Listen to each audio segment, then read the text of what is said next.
بسم اللہ الرحمن الرحیم۔ کسریٰ کے کنگن ایک بدو کے ہاتھوں میں، ایک ایمان افروز داستان جو آپ نے اس سے پہلے نہیں سنی ہوگی۔ دوستوں کے ساتھ ضرور شیئر کریں اور چینل کو بھی سبسکرائب کر لیں، شکریہ۔ کسریٰ کے کنگن ایک بدو کے ہاتھوں میں، دو اونٹنیوں کا قافلہ تیزی سے یثرب کی طرف رواں دواں تھا۔ اب یہ نبی مدلج کے علاقے قدید سے گزر رہا تھا۔ ان اونٹنیوں پر 4 افراد سوار تھے۔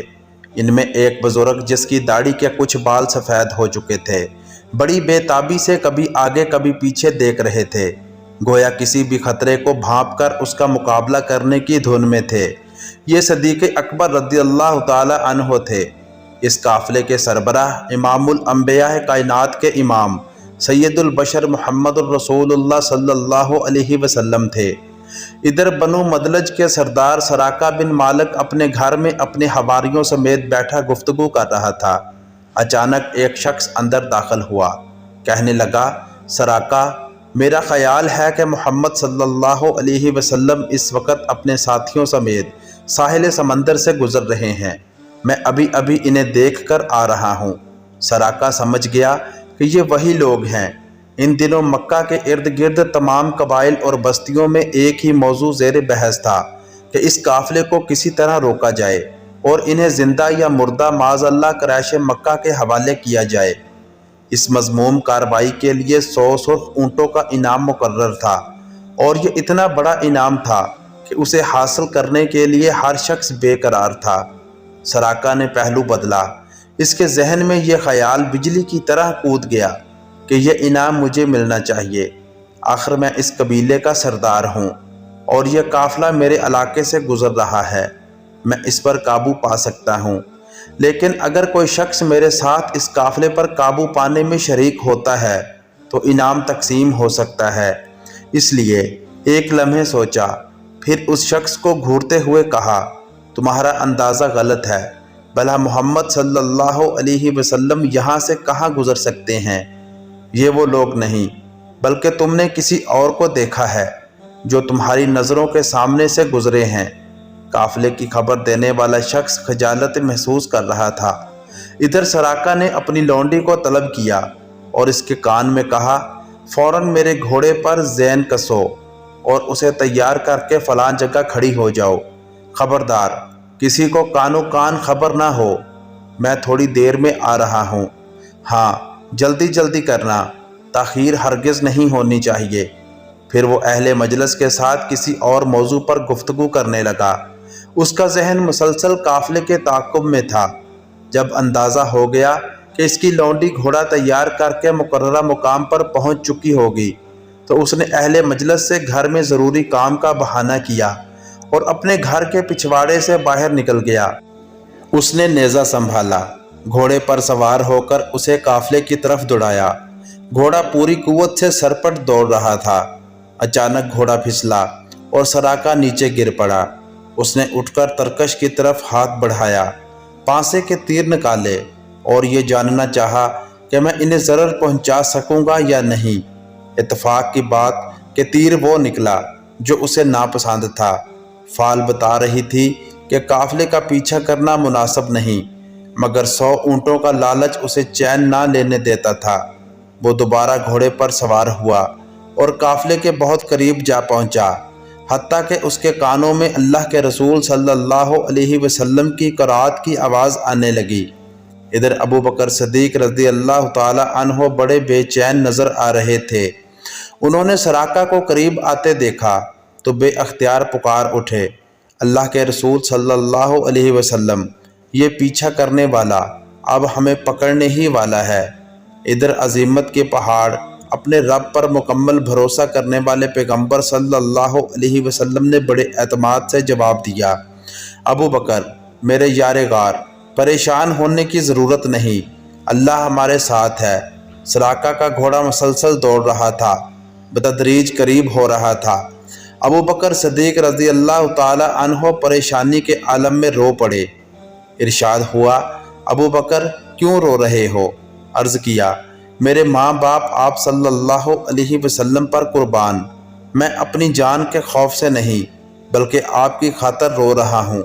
رسالت مآب صلی اللہ علیہ وسلم کے ہاتھ بے اختیار آسمان کی طرف اٹھ گئے۔ بارگاہ الہی میں عرض کیا، اے اللہ، تو جسے چاہے اس سے ہمیں بچا لے۔ ادھر زبان اقدس سے یہ الفاظ نکلے، ادھر سراقہ کا گھوڑا دوبارہ لڑکھڑا کر گر پڑا اور اس مرتبہ اس کے اگلے دونوں پاؤں گھٹنوں سمیت سخت زمین میں دھنس گئے۔ اب سراقہ نے دوبارہ پانسے کے تیر سے فال نکالی، وہی تیر نکلا جو اسے ناپسند تھا۔ اب اس کی سمجھ میں آ گیا کہ اس کافرے کا پیچھا کرنا سراسر غلط کام ہے، جو بھی اس کا پیچھا کرے گا وہ ہلاک ہو جائے گا۔ اس کے دل میں یہ بات بیٹھ گئی کہ محمد صلی اللہ علیہ وسلم غالب آ کر رہیں گے۔ اس نے قافلے والوں کو پکارا اور کہا، اے محمد صلی اللہ علیہ وسلم، میں جان چکا ہوں کہ آپ صلی اللہ علیہ وسلم کی مخالفت کے باعث میرا گھوڑا زمین میں دھنس گیا۔ اللہ سے دعا فرمائیے وہ مجھے نجات دے۔ میں نہ صرف خود آپ صلی اللہ علیہ وسلم کا تعاقب چھوڑ دوں گا بلکہ اس طرف آنے والوں کو بھی لوٹا دوں گا۔ نبی کریم صلی اللہ علیہ وسلم نے اس کے لیے دعا فرمائی تو زمین نے اسے چھوڑ دیا۔ سراقہ نے عرض کیا، میرے لیے پروانہ امن لکھ دیجئے جو میرے اور آپ صلی اللہ علیہ وسلم کے درمیان بطور نشانی رہے گا۔ آپ صلی اللہ علیہ وسلم نے ابو بکر صدیق رضی اللہ تعالی عنہ کے غلام عامر بن فہیرہ کو حکم دیا کہ اسے امان لکھ دو۔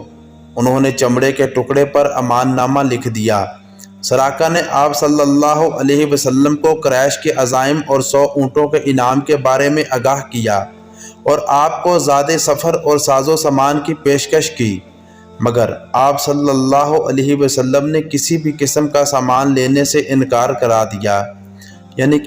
کر دیا۔ صرف یہ فرمایا، ہمارے بارے میں رازداری سے کام لینا۔ سراقہ وہاں سے جانے لگا تو اچانک اللہ کے رسول صلی اللہ علیہ وسلم نے ارشاد فرمایا، سراقہ، تمہیں کیسا لگے گا جب تم کسریٰ بن ہرمز کے دونوں کنگن پیٹی اور اس کا تاج پہنو گے؟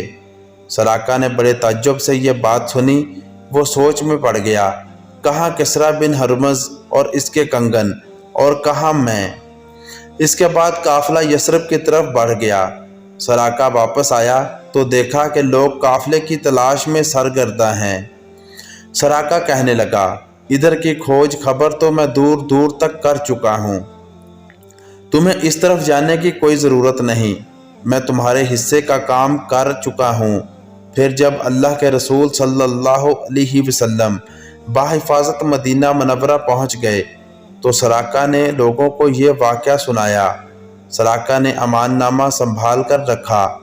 وقت گزرتے دیر نہیں لگتی، مکہ فتح ہوا۔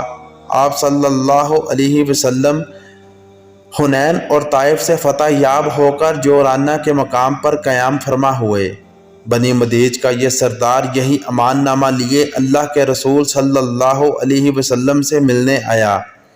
بدو آدمی تھا، تمام رکاوٹوں کو عبور کرتا آگے بڑھ رہا تھا۔ انصار کے ایک گھوڑ سوار نے اسے روکا کہ ارے کہاں منہ اٹھائے جا رہے ہو؟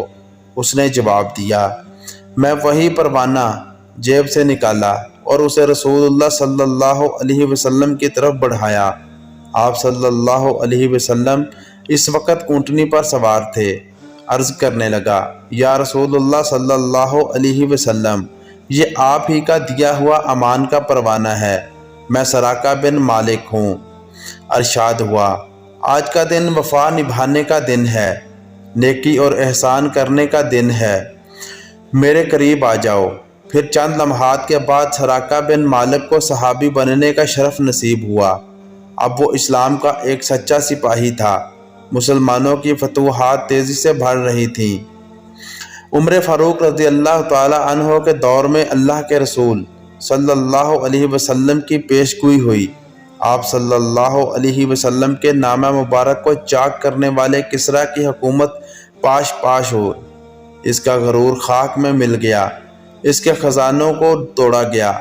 کسریٰ بن ہرمز کا تاج اور اس کی پیٹی کنگن مدینہ منورہ بھیجے گئے۔ فاروق اعظم رضی اللہ تعالی عنہ نے حکم دیا، لوگو سراقہ بن مالک کو بلاؤ، میرے نبی کی پیش گوئی کے پورا ہونے کا وقت آ گیا ہے۔ سراقہ آتے ہیں، ارشاد ہوا ہاتھ اٹھاؤ۔ پھر آپ نے ان کے ہاتھوں میں کسریٰ کے کنگن پہنائے اور فرمایا اللہ اکبر، اس سب کا اللہ کا شکر ہے جس نے ان کنگنوں کو کسریٰ بن حرمز سے چھینا۔ وہ کسریٰ جو کہتا تھا میں لوگوں کا رب ہوں، آج اللہ نے مسلمانوں کو یہ عزت و وقار عطا فرمایا کہ بنی مدالج کے ایک بدو کو اس کا مالک بنایا۔ اس طرح نبی کریم صلی اللہ علیہ وسلم نے خندق کی کھدائی کے موقع پر جو پیش گوئی فرمائی تھی کہ مجھے کسریٰ کے خزانوں کی چابیاں عطا کر دی گئی ہیں، وہ بھی فتح مدین کے موقع پر پوری ہو گئی اور آپ کے خدام کو وہ چابیاں عطا کر دی گئی۔ تو دوستو کیسی لگی ویڈیو؟ کمنٹس میں اپنی رائے کا اظہار کریں اور چینل کو سبسکرائب کر کے بیل نوٹیفیکیشن دبا لیں تاکہ آپ کو ہر نئی آنے والی ویڈیو کا نوٹیفیکیشن بر وقت مل سکے۔ ملتے ہیں نیکسٹ ویڈیو میں، تب تک کے لیے اللہ حافظ۔